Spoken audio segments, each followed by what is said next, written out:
Hola, esto es Vida de Letras, estamos viviendo la Filey 2018 y tenemos de nueva cuenta la oportunidad de platicar con uno de los personajes que forman parte de la programación de eventos. Vamos a conocer un poco acerca de su trabajo y regresamos para iniciar nuestra charla.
Pues ahí está, y aquí está con nosotros Alberto Chimal.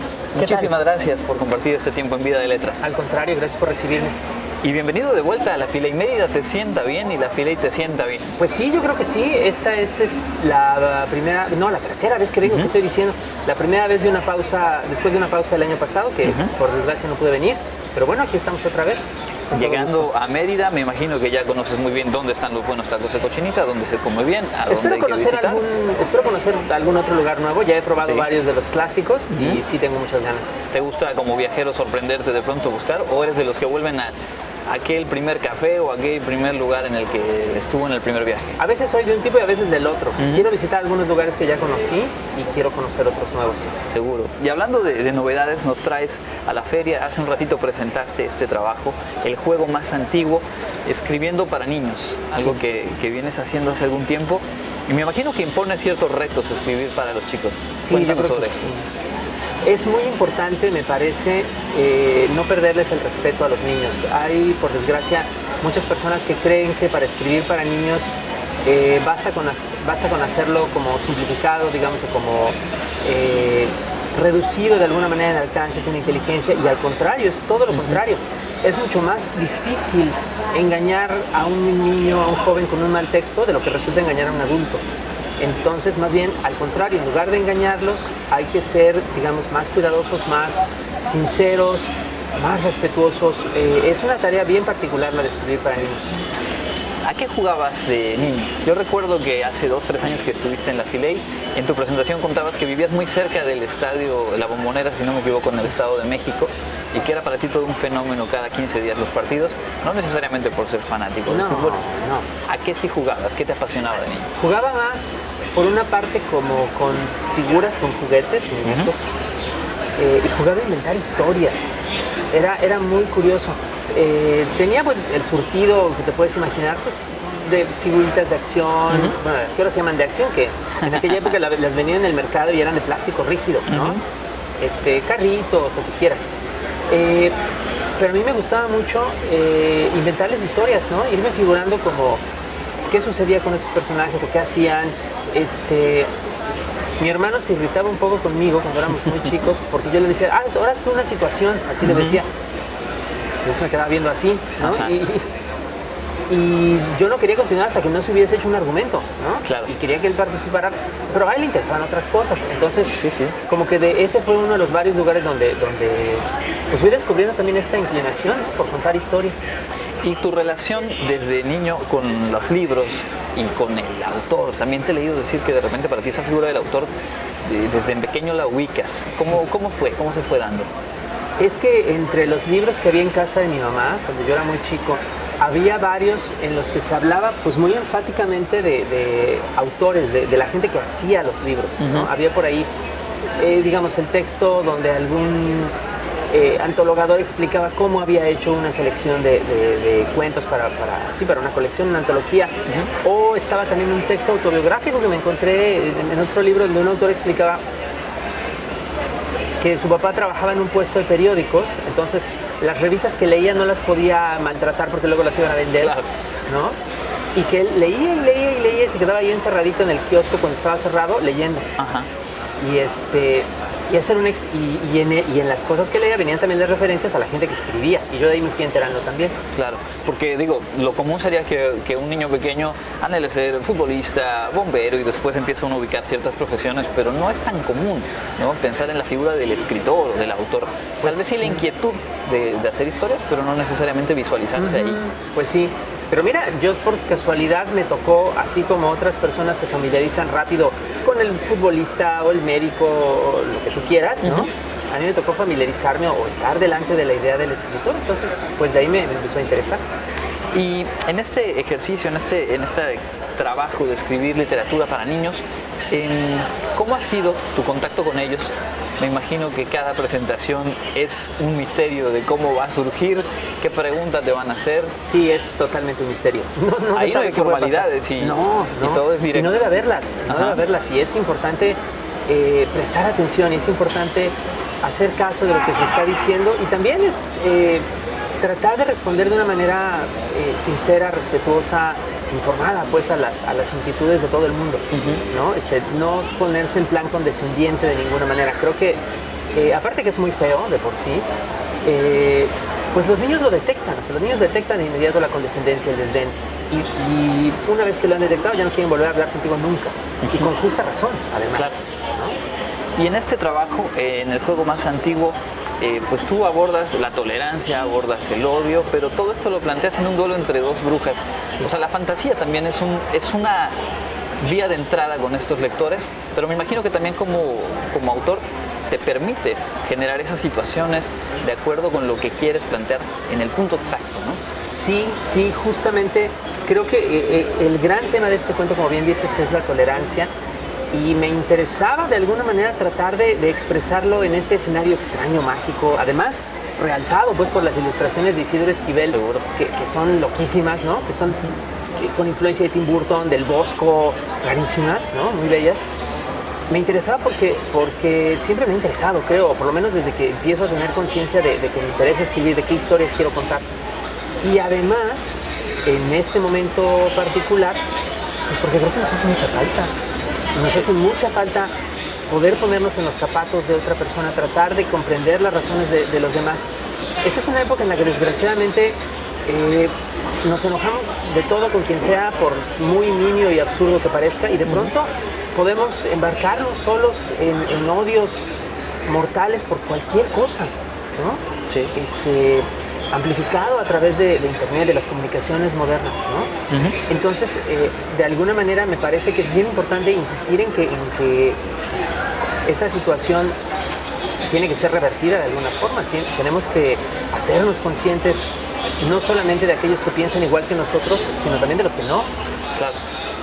Tú tienes a través de estos trabajos la posibilidad de hablarle entonces a esos jóvenes lectores, jóvenes o futuros ciudadanos de este país, y ahí ir haciendo precisamente esta apuesta por formas diferentes de ser, de interactuar. Así es. Pero también los papás, también los padres, porque de alguna u otra manera, todavía pensando en esta edad de los 8, los 9, los 10 años, es probable que te lean, es probable que se tomen con ese libro. ¿Qué tanto está presente para ti esa posibilidad, digamos, de una segunda lectura de esa generación que ya traemos nuestros defectos, pero que todavía a lo mejor hay cosas que podemos mejorar? A mí me interesa mucho la idea de que un buen libro para niños puede ser también un buen libro para adultos, puede ser disfrutado de alguna manera por los adultos.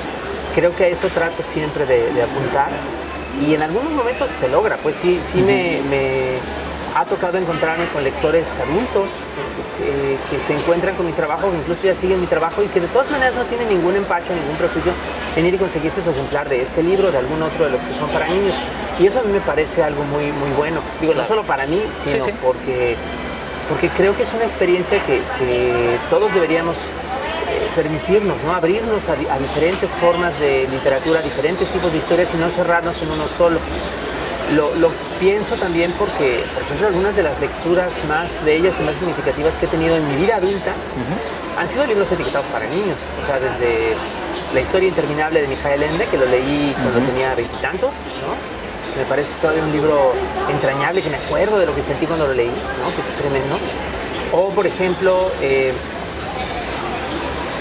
un libro maravilloso que habla de un tema muy tremendo, pues, un cuento que se llama El pato y la muerte, de Wolf Ehlbrück, un autor alemán que habla de eso, de la muerte, ¿no? De la inevitabilidad de la muerte, pero de un modo tan bello, tan entrañable, que creo que le puede servir a cualquiera, sea niño, adulto, de cualquier edad. Seguro, ese es precisamente el gran poder que tienen los libros. Vamos a hacer una pausa en este momento, si te parece. Si quiero al regresar preguntarte un poco acerca de estas plataformas digitales, de lo que nos da y lo que quizá nos quita o nos puede complicar un poco esta realidad en la que vivimos. Estamos en Vida de Letras, estamos platicando con Alberto Chimal. Tenemos un poco más de charla. Bien, seguimos en Vida de Letras, platicando con Alberto Chimal aquí en la FILEI 2018. Alberto, tu trabajo ha tenido a través del internet alcances que en su momento eran inusitados, que hoy por hoy nos hablan de cómo a lo mejor algunos autores supieron comunicarse a través de esas plataformas, y creo que eso también ha generado una enorme cantidad de lectores, de gente que se interesa, no solo jóvenes, pero muchos jóvenes que están muy conectados, muy interesados con las letras. Pero también de pronto en estos tiempos vemos a través de las plataformas, de las redes sociales, pues una serie de informaciones, una serie de complicaciones, como lo que mencionabas ya, cómo pueden potenciar nuestros enojos o la violencia que está presente. ¿Cómo visualizas hoy por hoy esta dinámica en la que las redes sociales son parte de nuestra vida y se vuelven como un escaparate que puede potenciar todo lo mejor, pero también mucho de lo que no nos gusta? Yo creo que en este momento estamos dándonos cuenta de que hay un lado, digamos, perjudicial del uso de las redes que no habíamos notado o que nos habíamos tardado en admitir. Apenas la semana pasada el presidente de Twitter, Jack Dorsey, sacó esta especie de manifiesto donde reconoce pues que su plataforma se ha utilizado como una herramienta de manipulación política y de varios fines muy, muy aviesos pues a lo largo de los últimos años, que era algo que muchos habíamos visto, ¿no? Pero que no se había querido reconocer. Igual con Facebook, ¿no? Que recientemente se vio que tiene todos estos problemas y que está causando pues aparentemente un efecto psicológico en muchas personas que no se había previsto y que no se había querido reconocer. La verdad es que estas son hallazgos muy inquietantes, ¿no? Que de alguna manera pues implican que tenemos que actuar pues para tratar de contrarrestarlos, para nosotros como ciudadanos educarnos mejor, ¿no? y poder desenvolvernos mejor en la red, ser menos acríticos, creernos menos las cosas, hacerle clic menos veces a me gusta o a compartir, sobre todo cuando se trata de contenido sensacionalista. También a evitar pues este efecto que a veces es incluso causante de depresión, ¿no? Que se ha visto pues por esta interacción que de pronto se vuelve malsana. Claro. Ahora bien, eso no quiere decir que no haya nuevas posibilidades de comunicación en estas redes, de estas que algunos hemos intentado aprovechar y que sí pueden tener todavía, incluso en este momento tan crítico, pues un lado benéfico. Creo que por ejemplo, mucho de la experimentación más interesante que se da ahora en la literatura, en el ámbito de la escritura en general, se da en línea, ¿no? En las plataformas sociales y también fuera de ellas, en diferentes foros y espacios donde se experimenta de muchas maneras con la escritura, con la relación de la escritura y otros medios, con la creación de nuevos objetos textuales, de código, de toda clase de invenciones que habrían sido impensables en el siglo pasado. Claro. Todo eso es un ambiente muy estimulante, ¿no? Que por desgracia existe, digamos, lado a lado con todo este contenido tóxico que vemos, ¿no?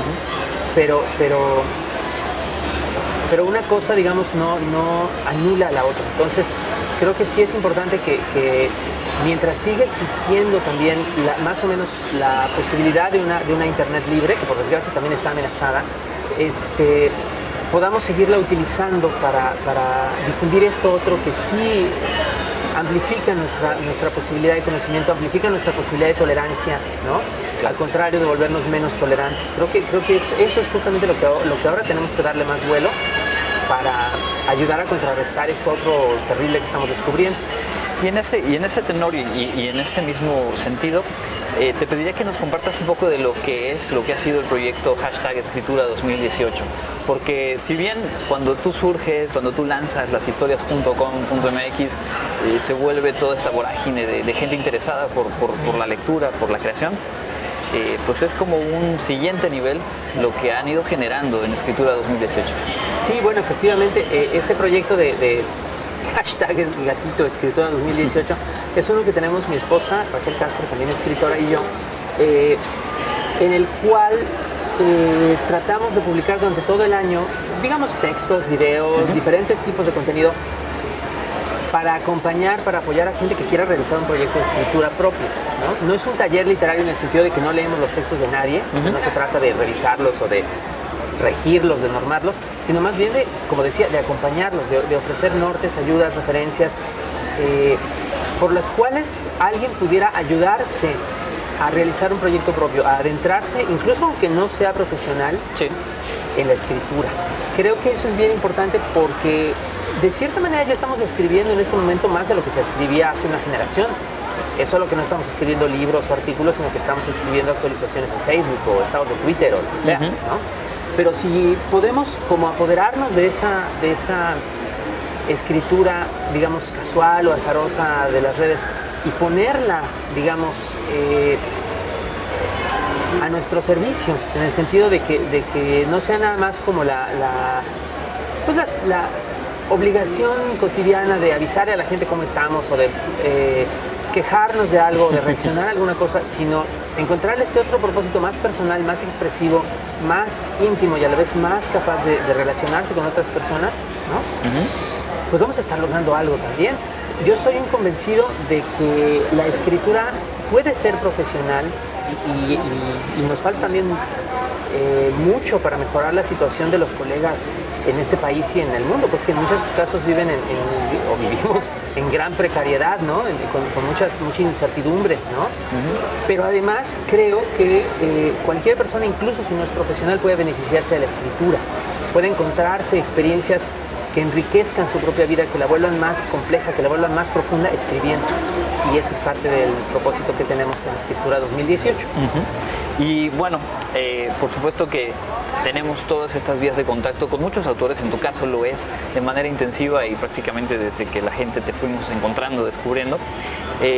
Pero en este programa y en este marco de la Filey, que este año tiene como lema Imagínate que te imagino, estamos planteándoles como cierre de la charla alguna reflexión, algunos apuntes sobre la imaginación como tal. Tú eres un escritor que ha apostado siempre por esa imaginación, por llevarnos a realidades que escapan a lo que cotidianamente nos encontraríamos. ¿Cómo aplicar esa imaginación, más allá de si uno es escritor o no, más allá de si uno se dedica a algo muy rutinario o muy creativo en sí? La imaginación. La imaginación es la cualidad de nuestra conciencia, de la conciencia humana, que nos permite figurarnos, concebir algo que no está delante de nuestros ojos, que no es necesariamente cierto o que no está necesariamente dentro de lo que forma nuestra experiencia cotidiana o lo que damos por sabido.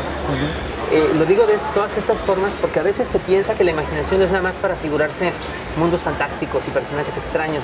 Y sí lo es, claro, y está muy bien que suceda.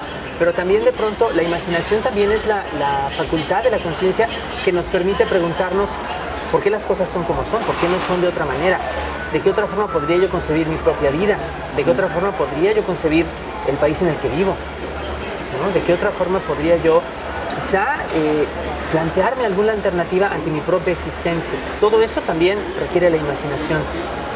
Y una sociedad que no imagina, que no es capaz de hacer nada más que repetir aquello que tiene delante, es una sociedad que tiene serios problemas. Que no puede, para empezar, inventarse soluciones a problemas que no haya tenido antes, ¿no? Porque no están establecidos, porque no es capaz de abrirse un nuevo camino. Sociedades así se estancan, ven su supervivencia amenazada. Desgraciadamente en nuestra época da la impresión de que tanto aquí en nuestro país como en otros lugares del mundo no somos capaces de dar ciertos saltos con la imaginación para plantearnos respuestas a problemas que antes no teníamos, ¿no? Problemas que pueden ser tan locales como las dificultades que tenemos aquí con nuestro Estado-nación, ¿no? Hasta problemas de alcance global como el cambio climático, ¿no? Que mucha gente sigue negándolo por codicia o por ignorancia, ¿no? En lugar de buscar alguna manera de mitigar los efectos dañinos que nosotros mismos hacemos al mundo que nos rodea. Entonces, aprender a imaginar, educarnos en la imaginación, educar a nuestros hijos, a la gente que está a nuestro alrededor, pues es importante también porque a partir de eso podemos pensar, creo yo, de una manera más flexible, de una manera más incluyente, de una manera menos cerrada, y todo eso es bien necesario en esta época. Seguro. Y una de las herramientas que están al alcance de todos son los libros. Son los libros, y los libros de Alberto Chimal, como este que has traído, el juego más antiguo, sin duda. Ojalá que sí. Es una magnífica alternativa.